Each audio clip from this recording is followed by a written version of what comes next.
Keep going, girl. Keep going.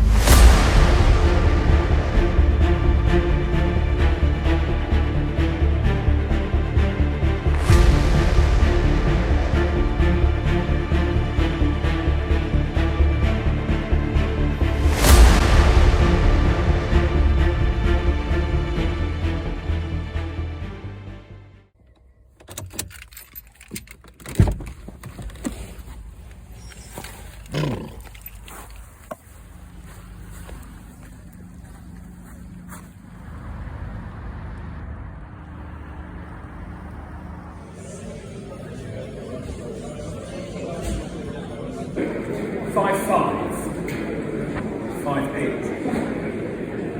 6,000. Here, your tenacity pays off. Hammers up. They're up. You're in. I'll sell the car. Rolleston Forestry Centre again. That can only mean one thing. You know, is it Rolleston or is it Rosleston? Doesn't matter. Rolleston Forestry Centre can only mean one thing, can't it, everyone? It's another car reveal. And this particular car today, I actually purchased it in December at Silverstone Auctions. There's either been a clip already in this video, or there'll be a clip somewhere in this video of me buying it at the auctions. What can I say about the car? For a start off, I'm going to keep this a bit shorter. And again, I will say to you now, if you want to fast forward and see what the car is and switch off, that's your choice.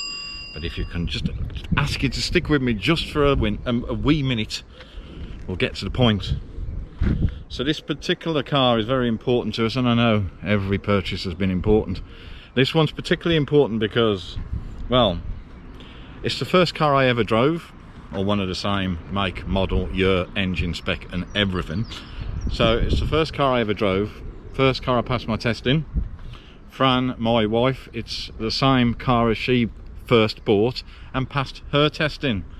Now, you could say that that's enough of a clue. Anyway, just think of the type of car that was used for driving lessons, or school cars as we used to call them, in the 80s, in the mid 80s.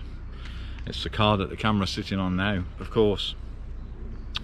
Now, you've probably guessed what the car is anyway, because I know one of the little clips that I've already shown you.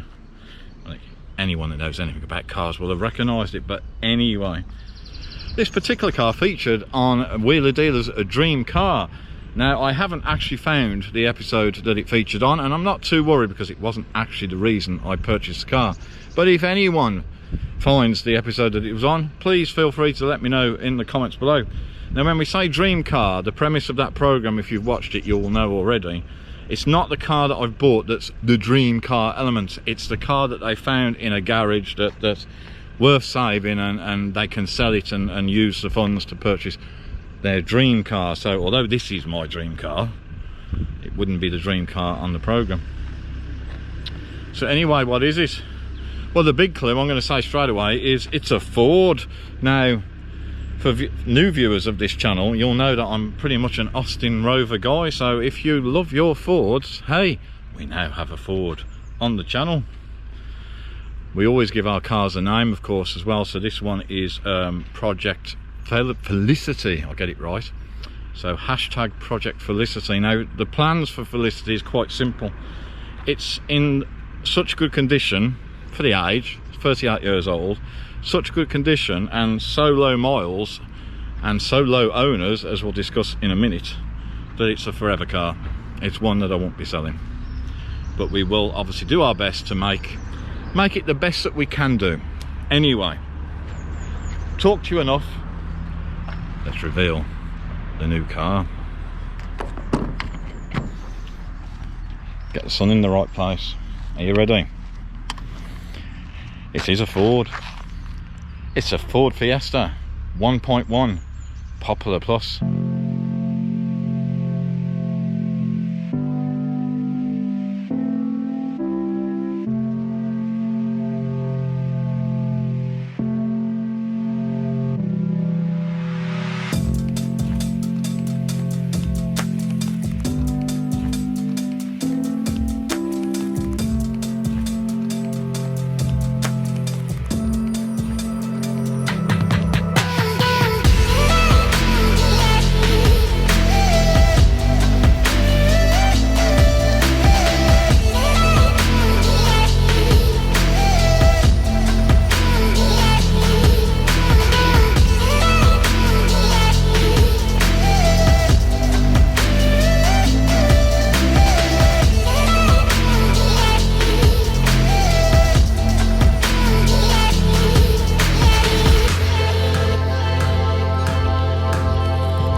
So as I've already said, everyone, this was the first car I ever drove, and that was in Birmingham, my hometown, and therefore it was the first car I passed my testing. Fran had an identical car. Again, it was a B reg, it was a Fiesta 1.1, but hers was a slightly higher spec. It was an L, so it had wider side mouldings and padded headrests. So the most important thing, let's get myself out of the reflection if I can, the most important thing to say about Felicity is she is, to the best that we can tell, all original. Every panel's original. We can't find evidence of paint. It's just a solid car. Now, at the time of filming this, Felicity has been to my local specialist and had a good check over and an MOT, and I'm pleased to say that the underside, I'll put an inset video in now, is really good. I'd say even better than the bodywork on top.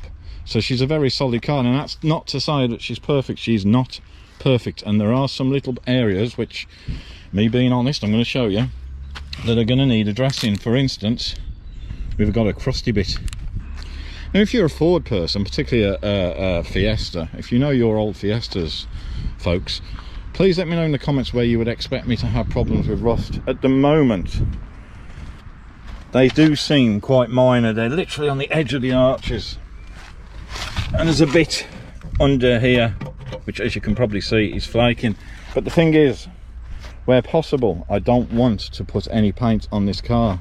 Obviously, if there has to be a repair, there's going to have to be paint. But the thing is, because it's so original, I don't really want to do much to it at all. While we're looking at the outside, which down on the passenger side at least is straight, and all the door shuts are good, and you get that satisfying clunk of an old car door that actually fits correctly. On the rear, it may not come up too well on camera, there is a faded area just there and just there. To me it looks like it's been sitting in the sun at some point, but again, we'll try and improve that. It has had a quick polish, it's had a wash and polish this morning. We'll try and improve that, but again, I just don't want to apply any paint.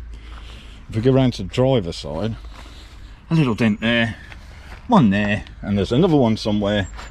That I will get done. I'll get my dent master guy out and we'll get those fixed, because at the end of the day you don't need to put any paint on to fix those, does they? There are little tiny touch-up marks occasionally where someone's used a pen stick, but again, just remember, this is 38 years old, everyone. Now the number plate at the front has been replaced at some point, but the number plate at the back, I would suggest, is original, because it came from Wards of Kettering. But I have got, and I'll put image on screen now, I've got some replica plates. I'll say it again, I have got some replica plates. I can't say it, Birmingham. I've got some replica plates to put on, and those are replica plates. I'm going to keep saying it now just to prove I know how to say it. Those replica plates will have Wards and all that on the bottom. They're the squared off in the corners number plates and the right style, etc, etc. I will keep the number plates, of course, that are on the car at the moment. I don't get rid of anything that I change. It's had all new tyres done. Where the dealers basically said they did a light recommissioning. Now between you and I, their version of a light recommission is extremely light. It looks like they've changed the spark plugs. They haven't changed the air filter. We checked this morning at my local garage, and there's just a couple of little other things that's a pity they didn't do, including they put 4 new tyres on, which is fantastic. Okay, they're a cheap make, but it's not a high performance machine, and it's going to not do very many miles at all. We'll mention something about the miles in a minute. It's really good, but the spare is old, different make. They didn't bother, which is a shame. Should we have a look inside? So inside, not a lot of equipment to show you inside, of course, because it's a Popular Plus.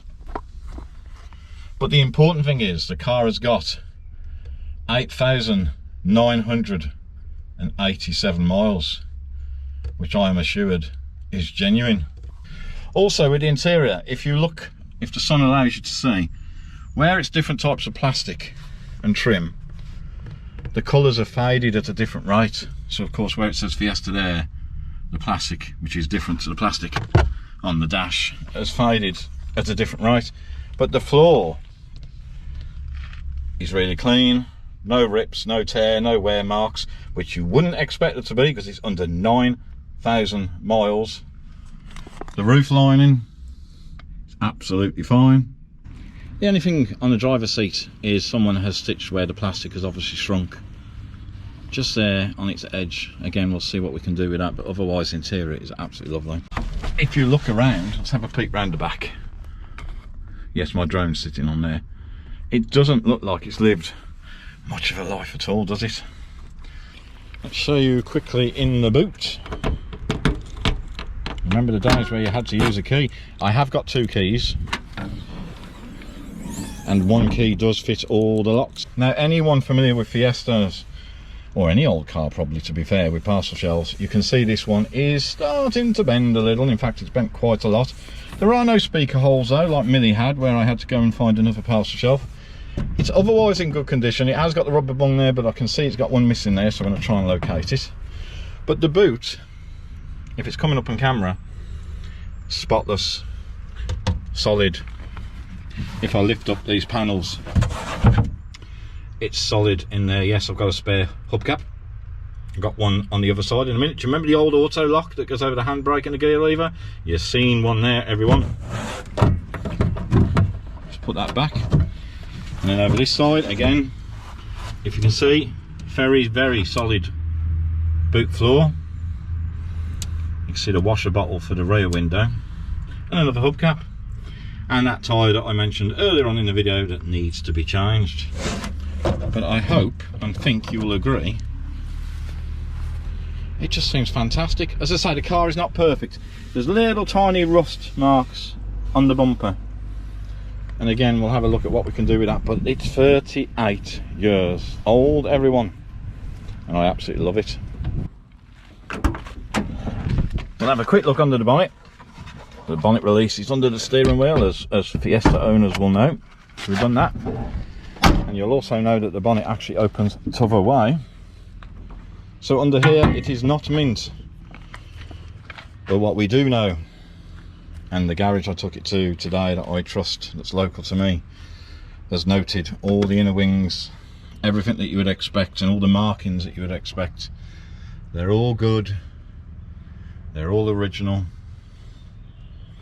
And that's your 1.1, is it 45 horsepower? I'll put the correct horsepower at the bottom of the screen now, everyone. That's a 1.1 OHV Ford engine. So the important thing, apart from the fact that it's got less than 9,000 miles, is the car was sold with the original purchase invoice, the original finance agreement, because of course this was back in the days before GDPR. And what you can tell with the history on this car is it was actually registered by Ford of Kettering, so that's obviously the first owner. And then 32 days later, put the exact dates on screen now, 32 days later it was sold to the only owner before me, which I think is absolutely wonderful. We've got the original book pack, and as I say, it's just to me, it seems like a really honest and solid car. We'll do a full review video, although I have to say, there won't be much more to show you, will there, really? It's not like there's a lot of technology going on. There isn't even a radio, but we'll do a full review video in the future. But as the motorbike goes past, considering this car was purchased in December, and this video is going out in May, if you ignore the Tanto, my K car, if you've not seen that, please go and check this video out. If you ignore that one, which of course came all the way from the Gaia, so therefore I waited a year before I actually got it home, this car has actually been in one of my lock-up garages since December, and you're only seeing it now. There's many reasons for that. Doesn't matter what the reasons are. The car is here today, and it's joined the fleet of now 8 cars. What do you think of it then, everyone? Because I'm going to let you go in a sec. Please let me know your thoughts in the comments. What do you think of a Mark II Ford Fiesta? Now, I love Mark I Fiestas as well. I really do. The square shaped front. They're going up in price. Now, of course, the Mark IIs are going up in price because, you know, 70s and 80s cars are currently going up in price. What do you think of the Mark II Fiesta? I have seen quite a few of these on one of the forums that I follow. Being, shall we say, souped up by younger folk, because at the end of the day I'm older folk, aren't I? Now, whilst I shouldn't have any problem with that anyway, I genuinely don't have any problem, because the way I see it is, no matter what they do to the cars, they being the younger folk, they're keeping these cars on the road, and that's what's important. But for me, this car, of course, will be staying completely original. There is no intention to change anything, and where possible, I'm going to try and avoid applying any paint at all, because the car's original, and I want to keep it that way. That's it, everyone. We have a Ford Fiesta on the channel. Thank you very much for watching. Hope you liked it. If you do, or if you did even, please consider hitting that thumbs up button, because it really does help show your support and help build the channel. YouTube loves all interactions. So comments, likes, everything, they love it. It just really does help. And if you're not subscribed, you know what I'm going to say. I say it every time, but there will be a link up here just about there. There's been a QR code hovering over here at some point in the video, but there'll be a link that will appear over there in a few moments. If you click on it, it's completely free to subscribe, but at the end of the day, again, it shows your support, it helps build the channel and helps keep making these videos. Thanks very much for watching. Enjoy whatever it is you're driving, folks, and I'll see you soon. This particular car has apparently, I say apparently, I'll tell you why in a second, featured on the Wheeler Dealers program. What's the Wheeler Dealers version of that one?